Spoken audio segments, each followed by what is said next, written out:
محبوب ہوگا۔ مطلب اگر کوئی بیل کا ایک سر لاکھوں روپے میں آ کر بیچے اور تمہارے پاس اتنے پیسے ہوں تو تم لاکھوں روپے دے کر بیل کا سر خرید لو گے اور اپنے کھانے پینے کا انتظام کرو گے۔ تو دوستو ان روایتوں سے معلوم ہوتا ہے کہ یاجوج ماجوج حضرت عیسیٰ علیہ السلام ہی کی موجودگی میں نکلیں گے اور زمین پر بے حد فساد مچائیں گے۔ جب کافی عرصہ گزر جائے گا تو لوگ حضرت عیسیٰ علیہ السلام سے آ کر درخواست کریں گے کہ آپ اللہ تعالیٰ سے دعا کریں کہ اللہ ہمیں یاجوج ماجوج کی اس وبا سے نجات دے دے۔ تو حضرت عیسیٰ علیہ السلام اللہ تعالیٰ کی بارگاہ میں ہاتھ اٹھا کر دعا فرمائیں گے کہ اے اللہ ہم زمین والوں کو یاجوج ماجوج کے فتنوں سے نجات عطا دے۔ تو حضرت عیسیٰ علیہ السلام کی دعا پر اللہ تعالیٰ یاجوج ماجوج کی پوری قوم پر ایک ایسی بیماری بھیجیں گے کہ ان کی گردنیں سڑنے لگیں گی کہ جس کی وجہ سے کچھ ہی دنوں میں ان سبھی کی موت ہو جائے گی اور زمین میں ہر طرف یاجوج ماجوج کی لاشیں ہی لاشیں نظر آئیں گی۔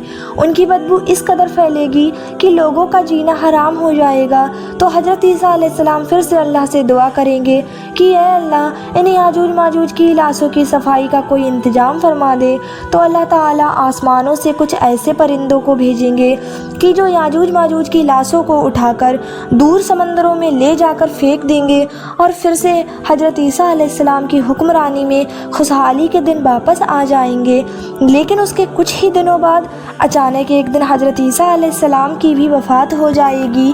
ان کی وفات کے کچھ سالوں بعد اللہ کی طرف سے ایک ٹھنڈی ہوا چلے گی کہ جس کی وجہ سے تمام مسلمانوں پر موت طاری ہو جائے گی اور پھر ساری دنیا میں ایک بار پھر سے کفر کا بول بالا ہوگا۔ لیکن ابھی ان حالات کو زیادہ دن نہیں گزریں گے کہ ایک دن اچانک اللہ کے حکم سے سورج مغرب کی طرف سے نکل آئے گا کہ جس کے بعد توبہ کا دروازہ بھی بند ہو جائے گا اور پھر کچھ بڑے عالموں کے قول کے مطابق اس کے 120 سال کے بعد قیامت آ جائے گی۔ اللہ تعالی ہم سبھی کی ان فتنوں سے حفاظت فرمائے اور موت کے وقت کلمہ پڑھنے کی توفیق عطا فرما دے، آمین۔ تو دوستو آپ کو یہ ویڈیو اچھی لگی ہوگی تو ہماری ویڈیو کو لائک، شیئر اور سبسکرائب ضرور کر دیں تاکہ آنے والی اگلی ویڈیو کا نوٹیفیکیشن آپ تک پہنچ جائے۔